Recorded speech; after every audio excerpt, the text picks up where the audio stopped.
I've lived in Europe for 50 years. Is it my home? Not really. But Egypt was never going to be my home. It had become oppressive to be Jewish. The world has overlooked an important episode in modern history: the 800,000 Jews who left or were driven from their homes in Arab nations and Iran in the mid-20th century. This series, brought to you by American Jewish Committee, explores that pivotal moment in Jewish history and the rich Jewish heritage of Iran and Arab nations as some begin to build relations with Israel. I'm your host, Manya Brashear-Pashman. Join us as we explore family histories and personal stories of courage, perseverance, and resilience. This is The Forgotten Exodus. Today's episode, Leaving Egypt.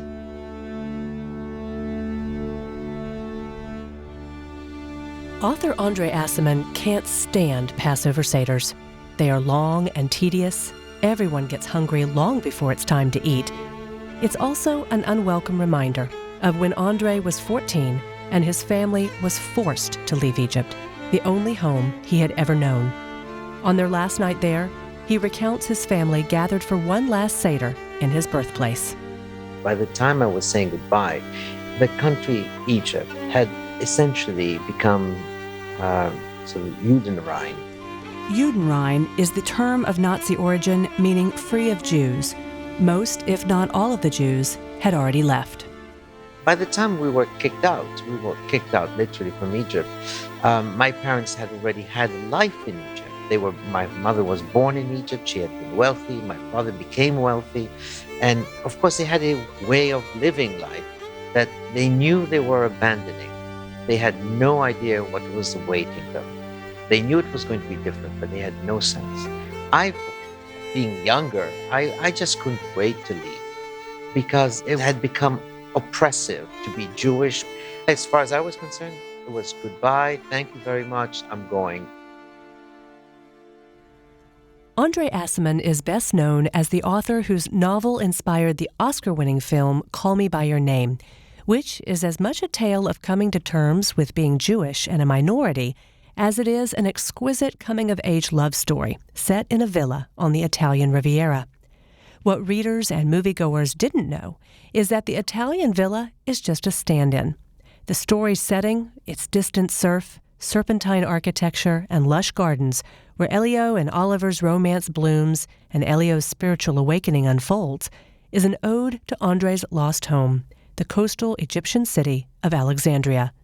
There, 3 generations of his Sephardic family had rebuilt the lives they left behind elsewhere as the Ottoman Empire crumbled, 2 world wars unfolded, a Jewish homeland was born, and nationalistic fervor swept across the Arab world and North Africa. There in Alexandria, his family had enjoyed a cosmopolitan city and vibrant Jewish home until they couldn't and had to leave. I would be lying if I said that I didn't project many things lost into my novels. In other words, to be able to re-experience the beach. I created a beach house, and that beach house has become, as you know, quite famous around the world. But it was really a portrait of the beach house that we had lost in Egypt, and many things like that. I pilfer from my imagined past and dump into my books. And people always tell me, God, you captured Italy so well. Actually, that was not Italy. I hate to tell you. It was my reimagined or reinvented Egypt transposed into Italy and made to come alive again. Before he penned Call Me By Your Name, André wrote his first book, Out of Egypt, a touching memoir about his family's picturesque life in Alexandria, the underlying anxiety that it could always vanish, and how, under the nationalization effort led by Egypt's President Gamal Abdel Nasser, it did vanish. The memoir ends with the events surrounding the family's last Passover Seder before they say farewell.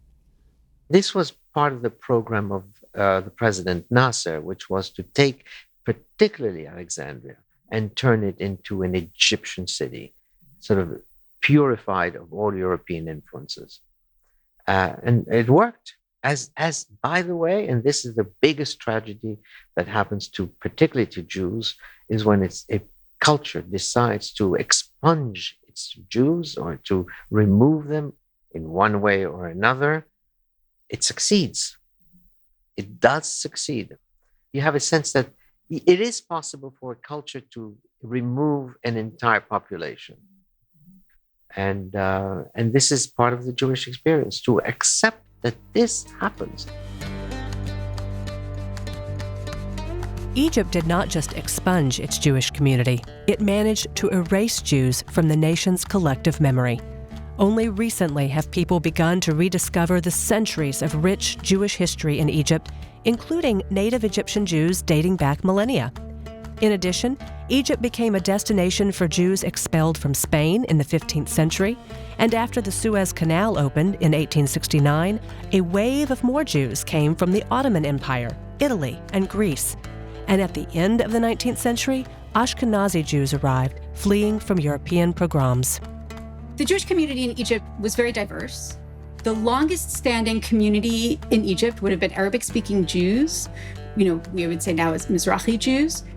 That's Deborah Starr, professor of modern Arabic and Hebrew literature and film at Cornell University. Her studies of cosmopolitan Egypt through a lens of literature and cinema have given her a unique window into how Jews arrived and left Egypt and how that history has been portrayed. She says Jews had a long history in Egypt through the Islamic period, and a small population remained in the 19th century. Then a wave of immigration came. We have an economic boom in Egypt. Jews start coming from around the Ottoman Empire, from around the Mediterranean, emigrating to Egypt from across North Africa. And so from around 5,000 Jews in the middle of the 19th century, by the middle of the 20th century at its peak, the Egyptian Jews numbered somewhere between 75 and 80,000. So it was a significant increase, much more so than just the birth rate would explain. André's family was part of that wave, having endured a series of exiles from Spain, Italy, and Turkey before reaching Egypt. Egypt has this independence movement, the 1919 revolution, which is characterized by this discourse of coexistence, that we're all in this together. There are images of Muslims and Christians marching together. Jews were also supportive of this movement. There's this real sense of a plurality, of a pluralist society in Egypt. This really evident in the ways that this movement is characterized. The interwar period is really this very vibrant time in Egyptian culture, but also this time of significant transition in its relationship to the British, in the various movements, political movements that emerge in this period, and movements that will have a huge impact on the fate of the Jews of Egypt in the coming decades. One of those movements was Zionism, the movement to establish a Jewish state in the biblical homeland of the Jews. In 1917, during the First World War, the British government occupying Egypt at the time issued a public statement of support for the establishment of a, quote, national home for the Jewish people in Palestine, still an Ottoman region with a small minority Jewish population. That statement became known as the Balfour Declaration. There was certainly evidence that I've seen of a certain excitement about the Balfour Declaration, 1917. A certain amount of general support for the idea that we had Jews who were going to live there, but not a whole lot of movement themselves. But we also have these really interesting examples of people who were on the record of supporting, of seeing themselves as Egyptians, as part of the anti-colonial Egyptian nationalism, who also gave financial support to the Jewish project in Palestine. And so there wasn't this sense of you can be one or the other. There wasn't this radical split. Another movement unfolding simultaneously was the impulse to reclaim Egypt's independence. Not just in legal terms. Egypt had technically gained independence from the British in 1922, but suddenly what it meant to be Egyptian was defined against this foreign colonial power that had imposed its will on Egypt for years and still maintained a significant presence.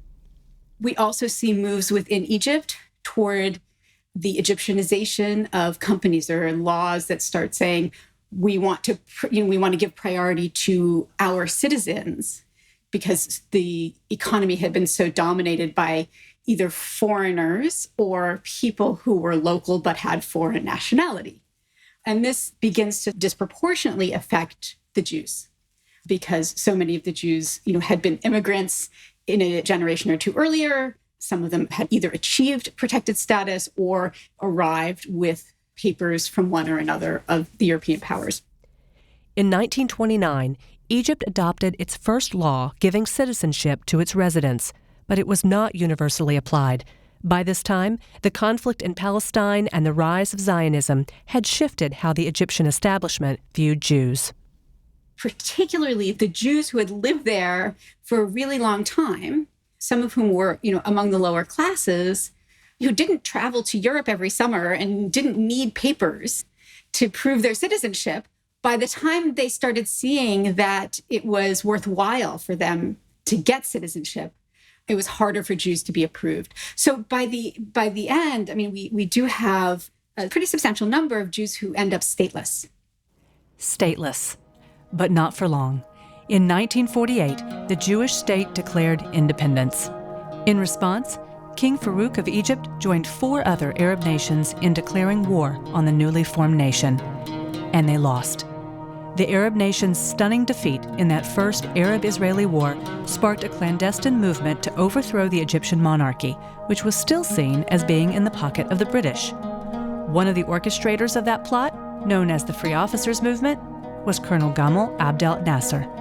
In 1952, a coup sent King Farouk on his way to Italy, and Nasser eventually emerged as president. The official position of the Nasser regime was one of tolerance for the Jews. But that didn't always seem to be the case. Between 1948 and 52, you do have, a notable number of Jews who leave Egypt at this point. Maybe they don't have very deep roots in Egypt. They've only been there for 1 or 2 generations. They have another nationality. They have someplace to go. About a third of the Jews who leave Egypt in the middle of the 20th century go to Europe, France particularly, to a certain extent, Italy. About a third go to the Americas, and about a third go to Israel. And among those who go to Israel, it's largely those who end up stateless. They have no place else to go because of those nationality laws that I mentioned earlier, have no choice but to go to Israel. Those who stayed became especially vulnerable to the Nasser regime's sequestration of businesses. Then, in 1956, Egypt nationalized the Suez Canal, a 120-mile-long waterway that connected the Mediterranean Sea to the Indian Ocean by way of the Red Sea. That same waterway that created opportunities for migration in the region a century earlier. The real watershed moment is the 1956 Suez conflict. Israel, in collaboration with France and Great Britain, attacks Egypt. The conflict breaks out. The French and the British come into the war on the side of the Israelis, and each of the powers has their own reasons for wanting. Nasser's threatening Israeli shipping and threatening the security of Israel. The French and the British, again, have their own reasons for trying to either take back the canal or just at least bring Nasser down a peg. At war with France and Britain, Egypt targeted and expelled anyone with French and British nationality, including many Jews, but not exclusively. But this is also the moment where I think there's a big pivot in how Jews feel about being in Egypt. And so we start seeing larger waves of emigration after 1956. So this is really the sort of the peak of the wave of emigration. André's family stayed. They already had endured a series of exiles.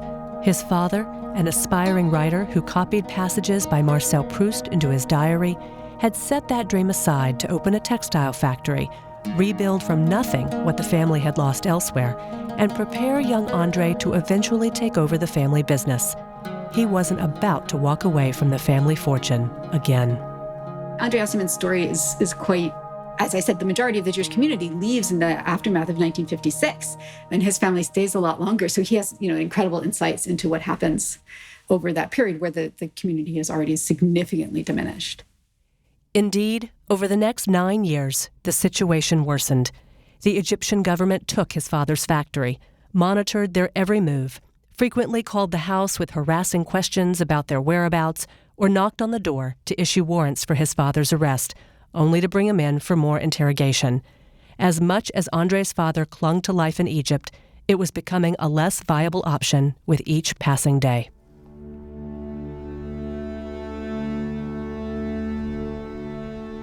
He knew that the way Egypt was going, there was no room for him really.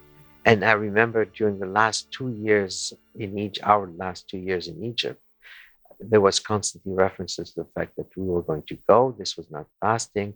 What are we going to do? Where do we think we should go? And so on and so forth. So this was a constant sort of conversation we were having. Meanwhile, young André encountered a level of anti-Semitism that scarred him deeply and shaped his perception of how the world perceives Jews. It was oppressive in good part because people started throwing stones in the street. So there was a sense of, get out of here. We don't want you here.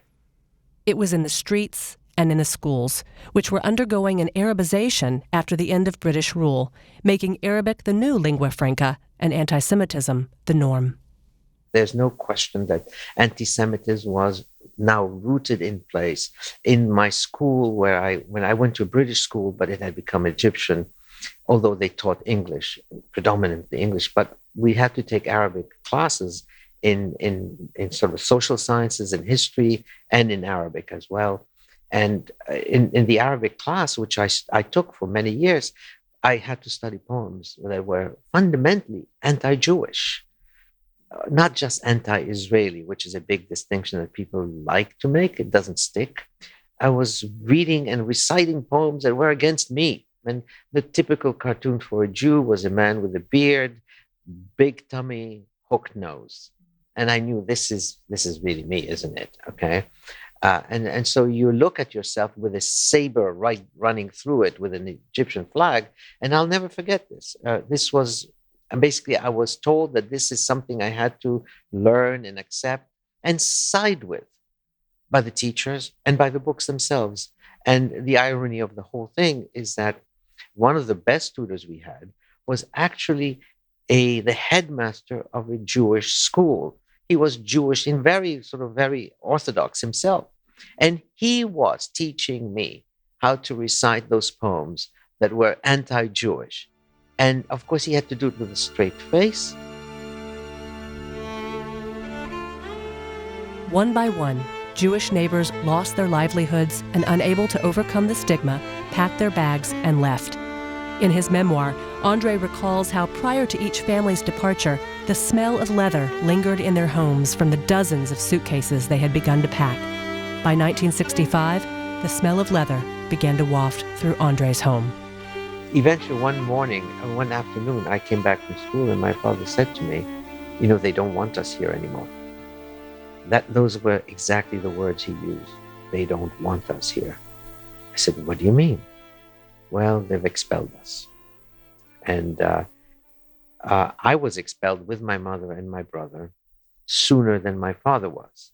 So we had to leave the country. We realized we were being expelled maybe in spring, and we left in May. And so for about a month or so, the house was a mess because there were suitcases everywhere and my mother was packing constantly. But we knew we were going to go to Italy. We knew we had an uncle in Italy who was going to host us, or at least make life livable for us when we arrived. We had obtained Italian papers, obtained through various means. Whatever. They're not exactly legitimate ways of getting a citizenship, but it was given to my father and he took it. And we changed our last name from Aciman, which is how it was pronounced, to Aciman, because the Italians saw the C and they assumed it was that. My father had some money in Europe already, so that was going to help us survive. But we knew, my mother and I and my brother, that we were now sort of functionally poor. In hindsight, André now knows the family's expulsion at that time was the best thing that could have happened. 2 years later, Israel trounced Egypt in the Six-Day War, nearly destroying the Egyptian Air Force, taking control of the Gaza Strip and the entire Sinai Peninsula, as well as territory from Egypt's allies in the conflict, Syria and Jordan. The few remaining Jews in Egypt were sent to internment camps, including the chief rabbis of Cairo and Alexandria, and the family of one of André's schoolmates, whose father was badly beaten.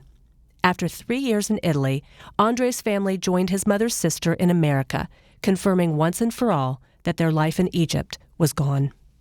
I think there was a kind of deploration of their condition. In other words, they never overcame the fact that they had lost a way of life.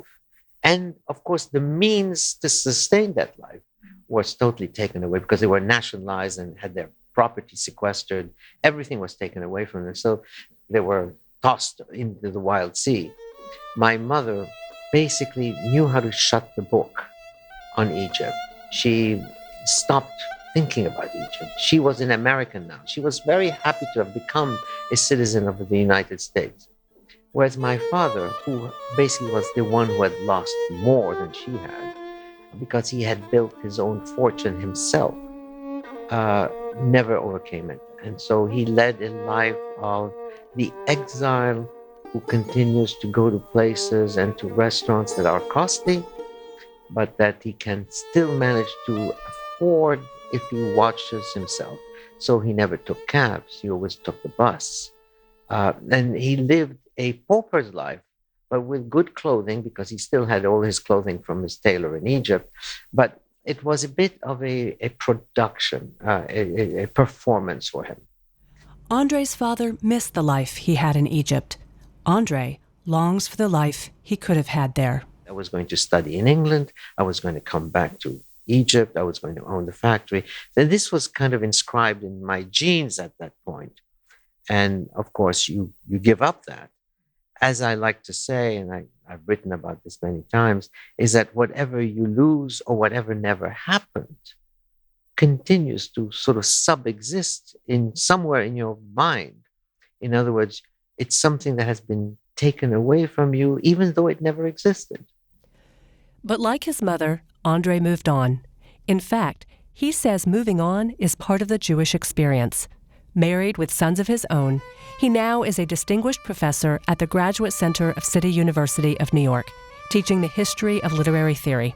He is also one of the foremost experts on Marcel Proust, that French novelist whose passages his father once transcribed in his diaries. André's own novels and anthologies have won awards and inspired Academy Award-winning screenplays.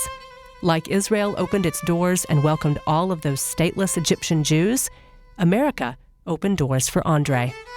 Going to college in the Bronx after growing up in Egypt and Italy, that introduced him to being openly Jewish.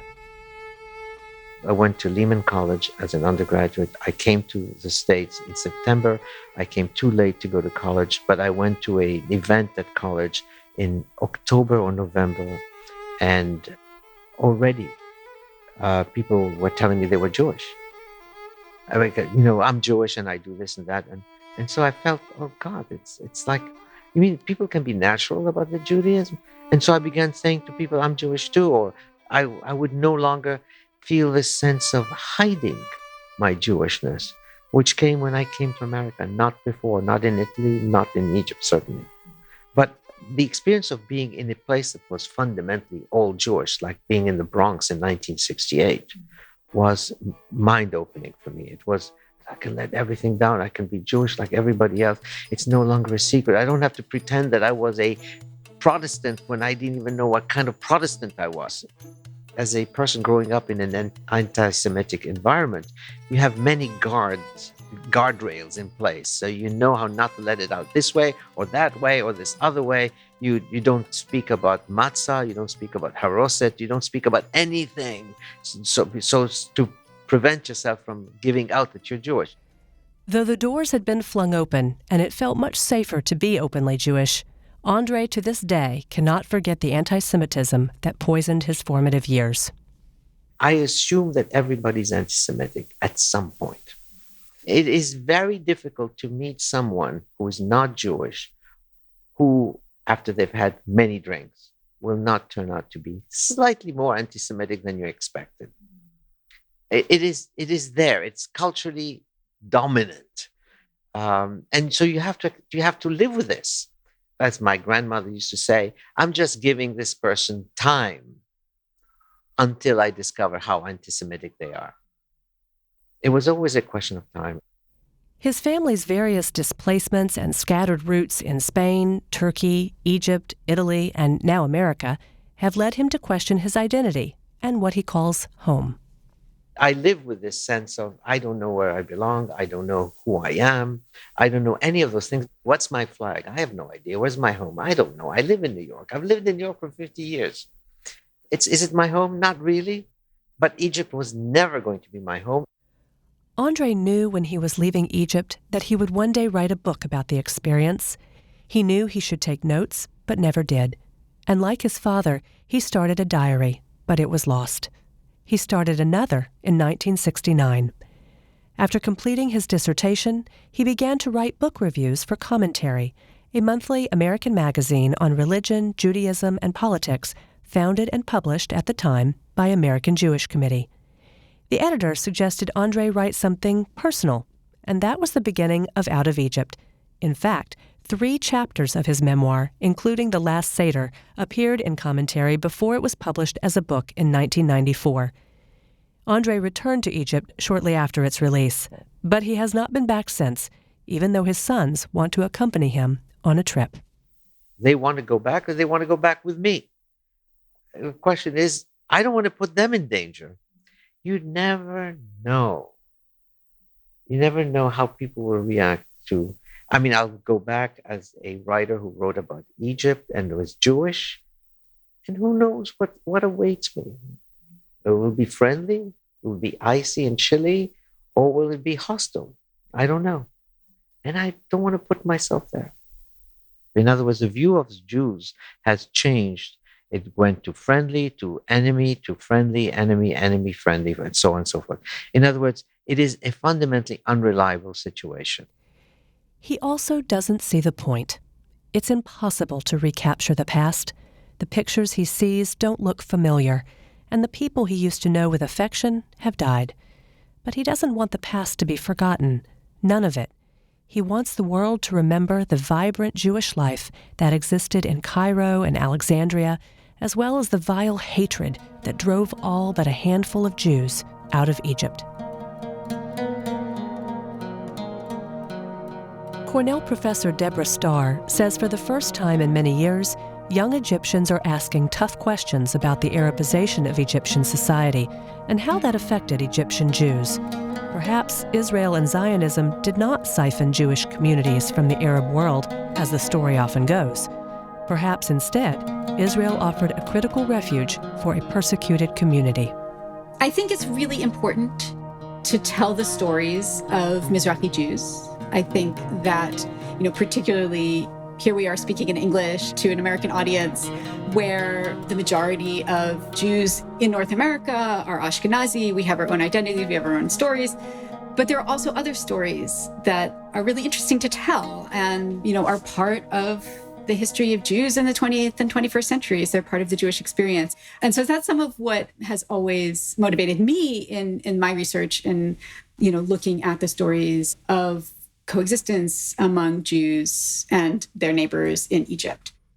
Professor Starr says the rise of Islamist forces like the Muslim Brotherhood has led Egyptians to hearken back toward this period of tolerance and coexistence, evoking a sense of nostalgia.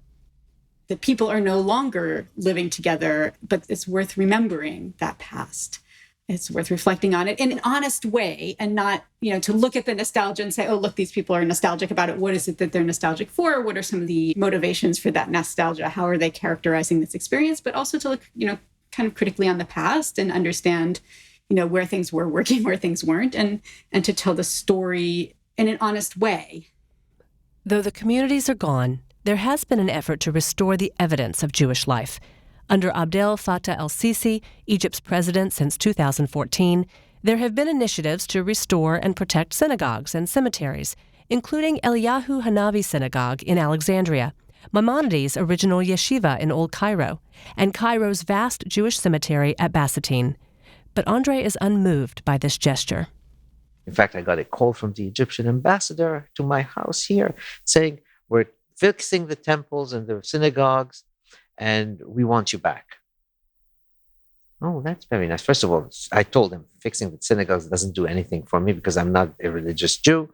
And second of all, I would be more than willing to come back to Egypt when you give me my money back. He never called me again. Anytime the conversation about reparations comes up, it is overshadowed by the demand for reparations for Palestinians displaced by the creation of Israel, even though their leaders have rejected all offers for a Palestinian state.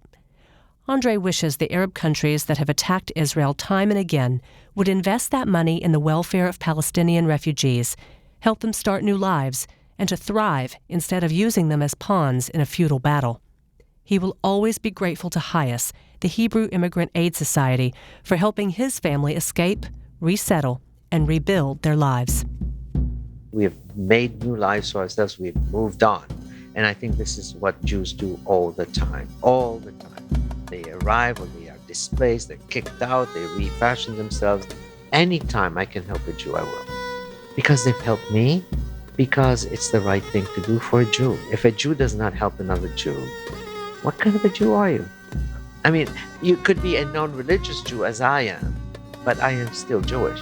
And I realize that we are a people that has historically suffered a great deal because we were oppressed forever, and we might be oppressed again, who knows, okay? But we help each other, and I don't want to break that chain. Egyptian Jews are just one of the many Jewish communities who in the last century left Arab countries to forge new lives for themselves and future generations. Join us next week as we share another untold story of the forgotten Exodus. Many thanks to André for sharing his story. You can read more in his memoir, Out of Egypt, and eventually in the sequel, which he's working on now, about his family's life in Italy after they left Egypt and before they came to America. Does your family have roots in North Africa or the Middle East? One of the goals of this series is to make sure we gather these stories before they are lost. Too many times during my reporting, I encountered children and grandchildren who didn't have the answers to my questions because they'd never asked. That's why one of the goals of this project is to encourage you to find more of these stories. Call the Forgotten Exodus hotline. Tell us where your family is from and something you'd like for our listeners to know, such as how you've tried to keep the traditions alive and memories alive as well. Call 212-891-1336 and leave a message of 2 minutes or less. Be sure to leave your name and where you live now. You can also send an email to theforgottenexodus@ajc.org, and we'll be in touch. Atara Lakritz is our producer. Kukong Do is our production manager. TK Broderick is our sound engineer. Special thanks to John Schweitzer, Sean Savage, Ian Kaplan, and so many of our colleagues, too many to name really, for making this series possible. An extra special thanks to David Harris, who has been a constant champion for making sure these stories do not remain untold. You can follow The Forgotten Exodus on Apple Podcasts, Spotify, or wherever you listen to podcasts. And you can sign up to receive updates at ajc.org/Forgotten Exodus sign up. The views and opinions of our guests don't necessarily reflect the positions of AJC. You can reach us at theforgottenexodus@ajc.org. If you've enjoyed this episode, please be sure to spread the word and hop onto Apple Podcasts to rate us and write a review to help more listeners find us.